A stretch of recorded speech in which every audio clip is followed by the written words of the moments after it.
we're hoping that these April showers will bring May flowers. because it's been a very long winter. I'm Mrs. Bob. And I'm Mrs. Bushio. And welcome to the April edition of the Bulldog Dish. The character trait for the months of April and May is fairness. Fairness is demonstrating impartial, unbiased, and equitable treatment of others. Fair isn't everyone getting the same thing. Fair is everyone getting what they need in order to be successful. So during the months of April and May, let's all try to be fair to one another. Good morning. I'm Mrs. Bushio and this is Mrs. Bopp, and we're here today with Mrs. Odgers, and she's going to tell us how she celebrated Pi Day with her students. Hi, I just wanted to talk a little bit about Pi Day and how we celebrated it. It was actually last month, March 14th, 2015.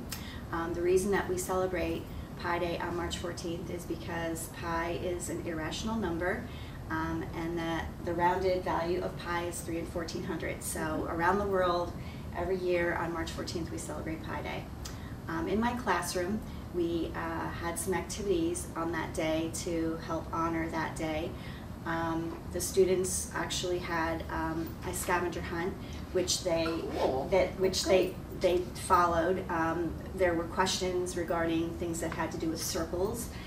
The other things that they did was they had some activities that they had to do. In honor of Pi Day, we are using pi to find the circumference and diameter of many different spheres and circles by finding the diameter using a ruler and the circumference using a tape measure.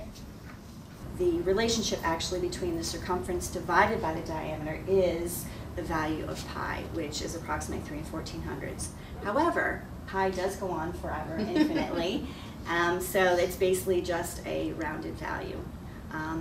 Some of the other activities were physical activities, so it got them up out of their seats.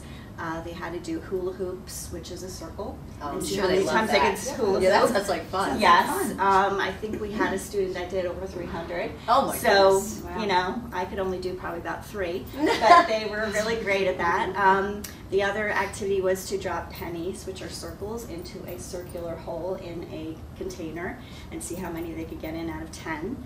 Another activity that they had to do was to throw tennis balls, which are spheres, which are circles if you cut them for cross section. The previous one they learned probability as well. Yes, exactly. So I had to throw tennis balls into a circular basket.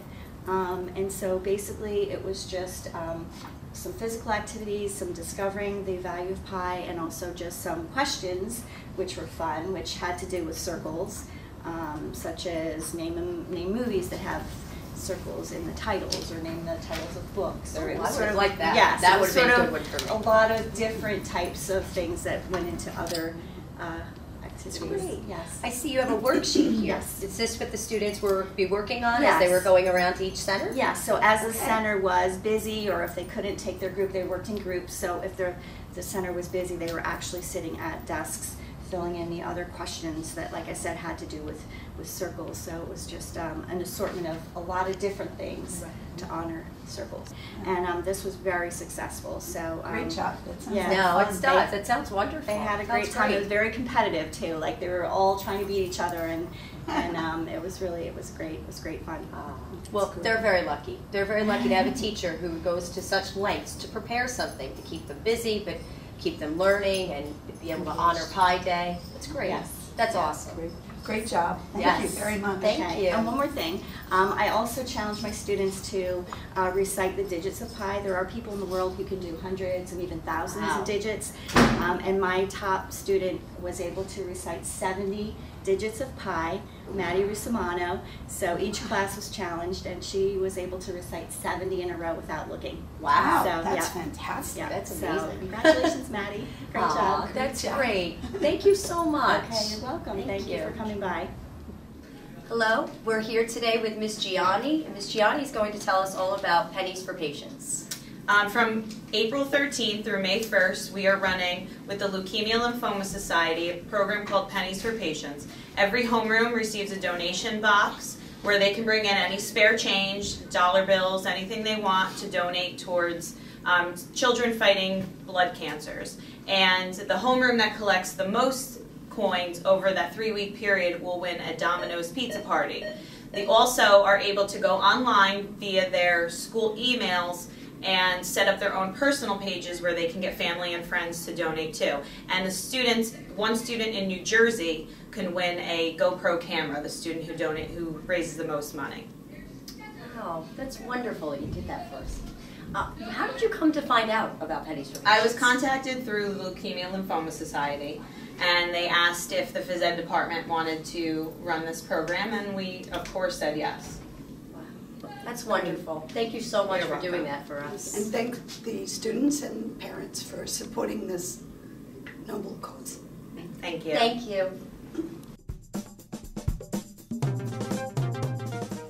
Hi, we're here now with Mrs. Holly, our school's media specialist, and she's going to tell us all about the upcoming book fair.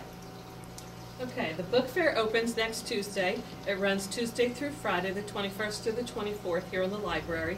Students will come to the book fair with their language arts teachers. When they're coming for book swap, they will finish their book swap, check out books, and then they will cruise the book fair and pick out some new books or whatever.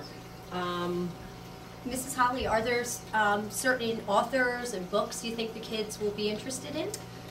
Yes, students should have received their flyers for the book fair in their homerooms this week.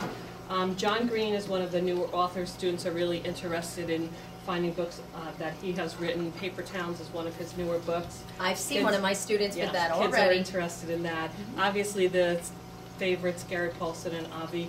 The Divergent series, as those books have been turned into movies, the kids are reignited into reading the series of books again when the movies come out so they can see the differences between the movie and the book.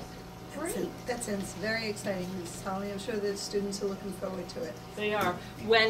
For the 8th graders, this is the last book fair that they will be having, because when they get to the high school there are no more book fairs. So I'm excited to have them come down for their last book fair. Well, thank you, Mrs. Holly, for your continued dedicated efforts to our students. I'm sure they appreciate it. Thank you. I just had to come from behind the scenes on this one, behind the camera, and take part. I just want to give a special shout out to our nurse, Mrs. Harding, for the wonderful job that she does with The Biggest Loser, because I know it impacted my life as well as these ladies on this last time that we just did it. So. And The Biggest Loser is really about making an effort to change your lifestyle. Small steps go a long way to losing weight. Little things you can do each week. Cut down on extra foods, extra snacks, add a little bit of exercise in there. Something that should be sustainable through the rest of your life. Mrs. Harding sent us out at the end of every week. She'd send us out a motivational goal for the next week. And I personally am now starting my 2nd round so I can continue with the achievement I already had in the 1st round. And I personally really love that. I loved having a goal to achieve the next week. And it was great that she showed how much that she really did care about our progress. So thank you very much. Heart disease is a perennial killer, and diet and exercise within a great support system is a great place to start.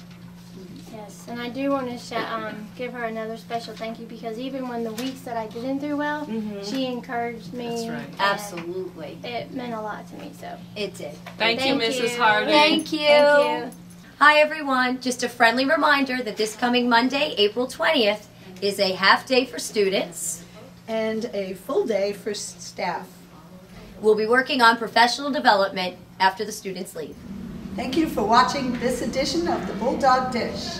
Muchas gracias por mirar esta edición de Bulldog Dish. Adiós. Bye.